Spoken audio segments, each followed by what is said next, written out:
Right. So we are here today with Lisa from NWMO. Lisa, tell us about your path to this moment here and what NWMO does. All right, so I lead communications for the Nuclear Waste Management Organization, which is Canada's organization responsible for putting in place our long-term plan for used nuclear fuel. And part of that work involves sharing and learning from the best practices around the world, which means sometimes I get to come to conferences like this to learn and share with all of the best and brightest in the nuclear sector. How did you end up in this role? Oh, that's a great question. So I have spent most of my career in communications and mostly in the energy industry, but this is actually the first time I worked in nuclear. And when I was approached about this role, I have to admit my first reaction was, oh my gosh, PR for nuclear waste. But then my second reaction, thankfully, was, oh my gosh, PR for nuclear waste. This could be really interesting. So I threw my hat in the ring. And when I went through the interview process, I felt like I really want to work with these people because they were doing everything right. They were really emphasizing engaging with people, and they were all so smart that, you know, some of the top specialists in their fields. And so to this day, I still learn something new every single day. What energy industry, out of curiosity, before? So it was mostly electricity and different fuel sources. So some coal, wind, gas, going back probably 25 years or more if I, was open to dating myself. What's your favorite thing about nuclear energy? The waste.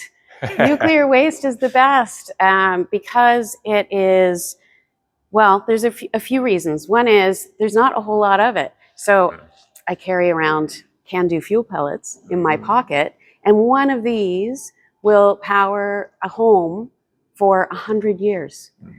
So that means that over time, people generate much less waste through the energy they consume. And nuclear is the only energy industry that knows where every bit of its nuclear waste is. It's all super safely stored, and we know exactly how to keep it safe, essentially forever. Yeah, tell me about that. Like, how many barriers, if you can paint a picture for me, from that pellet in a deep geological repository to the surface? What are the layers we're talking about? All right, so in the Canadian repository, we talk about 5 layers. So one is the fuel pellet itself, because the radionuclides are trapped in the fuel pellet. And this is made of a really hard ceramic. It's uranium that's baked into ceramic that doesn't easily dissolve or corrode. So the radionuclides are trapped in there. Like a coffee cup ceramic? That's right. That's right. And these fuel pellets are put into what's called fuel pencils, which are made of zircaloy. And that's a really strong metal alloy. And they are bundled together into what we call a fuel bundle, which is about the size and shape of a fireplace log. And that also doesn't easily corrode. It's super strong. And then when the fuel bundles come out of the reactor, and after they've cooled for a period of time, they can be put in containers to go underground that are made of steel that's strong enough to withstand 500 meters of rock above it and the pressure that brings, and 3 kilometers of ice above that, because we are planning for future ice ages. Because the places we are looking for a repository have had about 9 or 10 ice ages in the last 1,000,000 years. So we assume the same will happen in the future. And so then those containers are placed in buffer boxes made of bentonite clay. And bentonite clay is a really absorptive material. So if it comes into contact with water, it swells and seals even tighter. And if radionuclides were to escape from the fuel pellet through the fuel bundle, through the steel container, which is coated with copper to avoid corrosion, then the clay would slow it down. And then all of that is placed into emplacement rooms under more than 500 meters of rock. All right, so what's the worst case scenario that you're planning for? We're already an ice age into the future. Mm-hmm. So are we anticipating the collapse of civilization here? What's going on? Yeah, well, what are you planning for? Yeah, so I'd say a couple things. One is where the waste is stored today is safe. It's very safely managed, but it's not appropriate for the very long time frames we're talking about because it needs people to manage it. The containers need to be managed on the surface. It would need to be repackaged every 100 years or so, and we don't actually know what's going to happen to society. So when we talk to Canadians about their priorities, they were really clear that they wanted a solution that didn't leave this waste as a burden for future generations to have to manage in that way. So by putting it in a repository, it can be passively safe. Once all the used fuel is in there, everyone confirms it's working as it should, and they decide to backfill and decommission it. It won't need human intervention to be safe. I know with safety cases, you are planning for some very low probability series of events. Right. What are those? Yeah, so we, first of all, we assume everything goes as planned and we model it in that way. But then we look at scenarios if it doesn't go as planned. And some of those are actually informed by the communities we work with. So for example, one of the things we assume is that far into the future, there's a family that lives above the repository and they don't go to any stores. They harvest their food off the land. They're farmers. They have wells where they get water. So everything they do is directly above the repository. And we want to make sure that family is safe. So we start by making sure they're safe under normal conditions, and then we model if things go wrong. What if a container fails and the radionuclide escapes through all of those barriers? Or what if multiple containers fail? So we model all of those things to make sure the family is safe. And as we've been working with communities, they've been telling us about different lifestyles they'd like to see. So for example, we work with Indigenous communities, and there are different Indigenous traditional lifestyles that we're able to also model and make sure no matter what kind of lifestyle that family above the repository is living, they're safe. Mm-hmm. And what happens if all those things fail? Pretty much nothing. The dose that they would eventually be exposed to is so minuscule and so far below background levels. We're talking a couple bananas here, or something like that. I have to admit, I haven't done the banana calculation, but yeah, it's pretty low. It's really designed to be safe no matter what happens. Would you say that it's designed even beyond that? Are we trying to engineer our way around fear? I mean, that's a very good question. I think the nuclear sector in general has a lot of layers of safety. We refer to defense in depth. Mm-hmm. There's a lot of redundancies built into systems to really make sure that everyone will be safe, from the safety culture, the workers who work at power plants or waste management facilities, to the people living around them.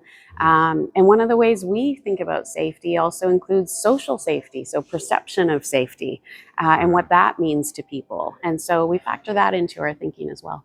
Yeah, that's clearly an important aspect. I mean, when you look at the Sendai earthquake, Tohoku tsunami, and how deadly the fear was, right, from the evacuation.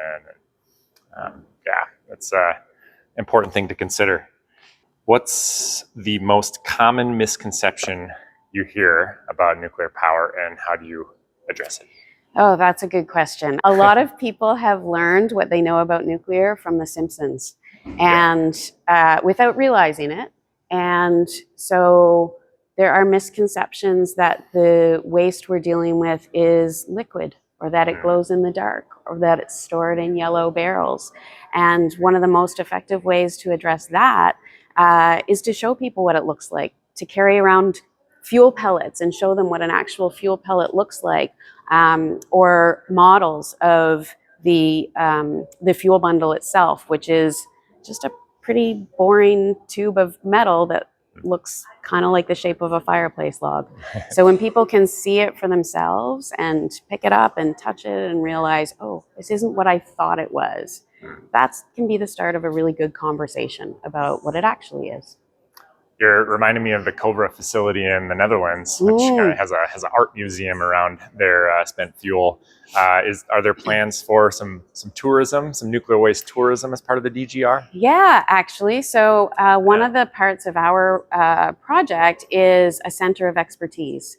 So the place where we select a site for a repository will also host a center of expertise where we will have our training and demonstration facility, we'll do our science and engineering work, but we're also engaging with the communities in the potential siting areas to understand how that facility could benefit their community. So it could have exhibits, information, museums about nuclear power, nuclear waste, indigenous knowledge, community history, things important to the community. It could be a whole host of things.